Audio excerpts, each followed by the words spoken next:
ಸಣ್ಣ ವಯಸ್ಸಲ್ಲಿ ಒಂದ್ಸತಿನಾದ್ರೂ ನೀವ್ ಈ ತರ ಹೇಳಿರ್ಬೋದು, ಮಚ್ಚ ಇವತ್ತು ರಾತ್ರಿ ನಮ್ಮನೆಗ್ ಬಾ, ನಾವು ಓಜಾ ಬೋರ್ಡ್ ಗೇಮ್ನ ಆಟ ಆಡೋಣ, ನೈಟ್ ಸ್ಟೇ ಮಾಡೋಣ ಅಂತ.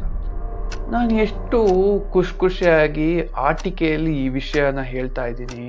ಬಟ್ ಓಜಾ ಬೋರ್ಡ್ ಅಷ್ಟೇ ಭಯಾನಕವಾದ ಗೇಮ್. ಈ ಗೇಮಲ್ಲಿ ನಾವು ಇಹಲೋಕದ ಆತ್ಮವನ್ನು ನಮ್ಮ ಮನುಷ್ಯ ಲೋಕಕ್ಕೆ ಆಹ್ವಾನಿಸಬಹುದು. ಅದು ಎಷ್ಟು ಭಯಾನಕ ಅಂತ ಈ ವಿಡಿಯೋ ನೋಡಿದ್ರೆ ನಿಮ್ಗೆ ಗೊತ್ತಾಗುತ್ತೆ. US ಅಲ್ಲಿ ಒಂದು ಹುಡುಗಿ ತನ್ನ ಸ್ನೇಹಿತನ ಮನೆಗೆ ಹೋಗಿ ಅಲ್ಲಿ ಈ ಗೇಮ್ನ ಆಟ ಆಡ್ತಾಳೆ. ಆಟ ಆಡಿ ಮುಗಿಸಿದ ತಕ್ಷಣ ಅವಳಿಗೆ ತುಂಬ ಭಯ ಆಗುತ್ತೆ. ಏನಕ್ಕೆ ಅಂತ ಕೇಳ್ತೀರಾ? ಇಹಲೋಕದ ಒಂದು ಆತ್ಮ ಆ ಊಜಾ ಬೋರ್ಡಿಂದ ಹೊರ ಬಂದು ಇವಳನ್ನ ಹಿಂಬಾಲಿಸಕ್ ಸ್ಟಾರ್ಟ್ ಮಾಡುತ್ತೆ.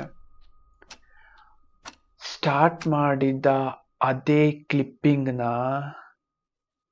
ಈ ವಿಡಿಯೋದಲ್ಲಿ ನೀವು ನೋಡಬಹುದು.